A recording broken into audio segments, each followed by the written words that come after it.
As the sun set over the quaint town of Atlanta, Georgia, in the late 1970s, a sense of dread settled over the community, for it was here that a series of gruesome murders had taken place, leaving the local police baffled and the FBI scrambling to develop a new approach to understanding the minds of serial killers.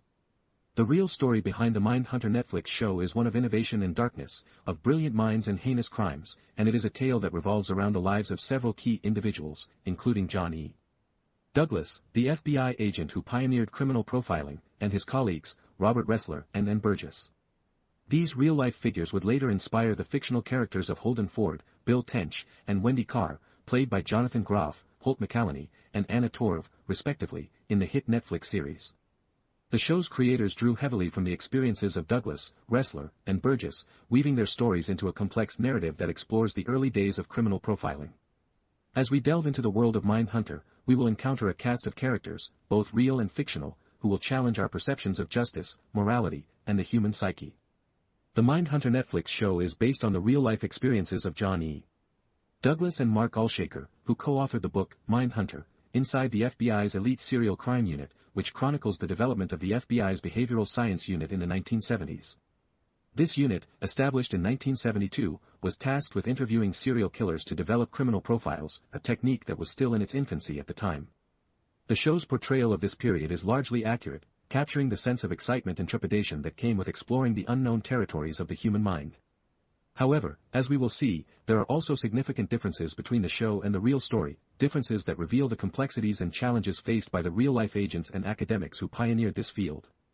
As we follow the journeys of Holden Ford, Bill Tench, and Wendy Carr, we will also be introduced to the real-life figures who inspired them, including John Douglas, Robert Ressler, and N. Burgess, each of whom brought their unique perspective and expertise to the table. What nobody expected was the profound impact that the Behavioral Science Unit would have on the field of criminal investigation, as John E. Douglas and Robert Ressler, among the first agents to work in the unit, began to develop a new approach to understanding the minds of serial killers. Douglas, a seasoned FBI agent, and Ressler, a co-creator of criminal profiling, worked tirelessly to interview and analyze the behavior of notorious serial killers, including David Berkowitz and Charles Manson. Their work, though often gruesome and disturbing, laid the foundation for a new era of investigative techniques, and their contributions would later be recognized as a crucial turning point in the development of modern criminology. As they delved deeper into the world of serial killers, they were joined by Ann Burgess, a criminologist and academic partner to the BSU, who brought a unique perspective to the team, and her expertise would prove invaluable in the years to come. The collaboration between Douglas, Ressler, and Burgess was a powerful one, and their work would go on to inspire a new generation of investigators and researchers. The truth was far more disturbing than the show's portrayal of the serial killers and their crimes, as the real-life agents and academics who worked on the cases were often left to grapple with the darker aspects of human nature. Elmer Wayne Henley, Jr., a serial killer who was interviewed by the BSU, was a particularly disturbing example of the kind of individual that the unit encountered, and his case would leave a lasting impact on the team. Mark Alshaker, an author and journalist who worked closely with John Douglas, would later chronicle the experiences of the BSU in his book, Mindhunter, which would go on to become a bestseller and shed light on the inner workings of the unit. Meanwhile, Wayne Williams, a convicted murderer, would become a focal point for the unit's investigative efforts, and his case would raise important questions about the limitations and challenges of criminal profiling. As the unit's work continued to evolve, they were faced with the daunting task of developing a system that could accurately predict and prevent serial crimes, a challenge that would require all of their collective expertise and experience. Behind closed doors, however, the development of criminal profiling was not without its challenges and controversies, as the team struggled to balance the need for scientific objectivity with the moral and emotional demands of working with serial killers. Holden Ford, the fictional character based on John. What nobody expected was that the work of the FBI's Behavioral Science Unit would be shrouded in controversy and moral ambiguity, as the agents and academics who worked on the cases were forced to confront the darkest aspects of human nature. John E. Douglas, the real-life FBI agent who pioneered criminal profiling, was a key figure in the development of the unit, and his work would lay the foundation for the innovative techniques that would be used to interview and analyze serial killers. As Douglas delved deeper into the world of serial crime, he would find himself drawn into a complex web of moral and emotional challenges, as he struggled to maintain his objectivity in the face of unimaginable evil. The official story was only half the truth, as the show Mindhunter portrayed the development of criminal profiling as a straightforward and linear process, when in reality it was a complex and often fraught endeavor.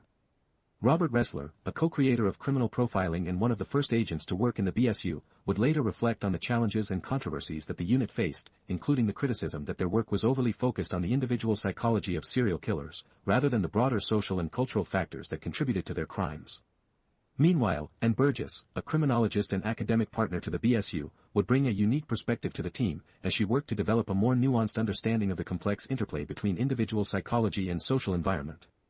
Here is what the show Mindhunter got right about the real story: the portrayal of the BSU's work as a groundbreaking and innovative effort to understand and prevent serial crime. The show accurately depicted the unit's use of in-depth interviews and psychological analysis to develop profiles of serial killers, and the ways in which this work would go on to influence the development of modern law enforcement techniques. The show also captured the sense of excitement and discovery that characterized the early days of the BSU, as the agents and academics who worked on the cases began to uncover new insights into the minds and motivations of serial killers. For example, the show's portrayal of the interview between Holden Ford and Ed Kemper, a serial killer, was based on a real-life interview conducted by John Douglas and his team. And here is what they changed or left out: the show's depiction of the BSU's work as a solo effort.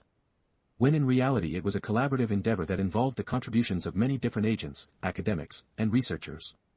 The show also glossed over the controversy and criticism that surrounded the unit's work, including the concerns that their focus on individual psychology was overly narrow and failed to take into account the broader social and cultural factors that contributed to serial crime. Additionally, the show's portrayal of the agents and academics who worked on the cases was often romanticized and sanitized. When in reality they were complex and multifaceted individuals who struggled with the moral and emotional demands of their work. For instance, the real-life John Douglas was known to have struggled with the emotional toll of his work, and had to deal with the criticism that his techniques were unproven and potentially flawed. Decades later, the full picture finally emerged, as the work of the BSU and the development of criminal profiling would go on to have a profound impact on the field of law enforcement and beyond. The truth was far more disturbing, as the early days of the FBI's Behavioral Science Unit, BSU, were marked by a sense of uncertainty and experimentation, as agents like John E. Douglas and Robert Ressler delved into the darkest recesses of the human mind to develop a new understanding of serial killers. These pioneers of criminal profiling were driven by a desire to comprehend the motivations and behaviors of individuals who had committed heinous crimes, and their work would ultimately lead to a fundamental shift in the way law enforcement approached investigations. As they conducted interviews with notorious serial killers like David Berkowitz and Charles Manson, they began to uncover patterns and insights that would inform the development of criminal profiling, a technique that would become a cornerstone of modern law enforcement. What nobody expected was the profound impact that the work of the BSU would have on the field of law enforcement, as agents like Holden Ford, played by Jonathan Groff, and Bill Tench, played by Holt McCallany, worked tirelessly to develop a new understanding of serial killers.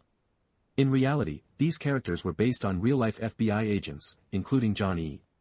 Douglas and Robert Ressler, who were among the first to work in the BSU, established in 1972. Douglas, in particular, was a pioneer in the field of criminal profiling, and his work would go on to influence generations of law enforcement professionals. His partner, Robert Ressler, was also a key figure in the development of criminal profiling, and his contributions to the field were instrumental in shaping the BSU's approach to understanding serial killers. Behind closed doors, however, the agents and academics who worked on the cases faced significant challenges and controversies, as they struggled to develop a new understanding of serial killers and their motivations. Ann Burgess, a criminologist and academic partner to the BSU, played a crucial role in shaping the unit's approach to understanding serial killers, and her work would later be fictionalized in the character of Wendy Carr, played by Anna Torv. Burgess's contributions to the field of criminology were instrumental in helping the BSU develop a more nuanced understanding of serial killers, and her partnership with the FBI agents was a key factor in the unit's success. Meanwhile, Mark Alshaker, an author and journalist, worked closely with John Douglas to document the BSU's work and develop a deeper understanding of the serial killers they were studying.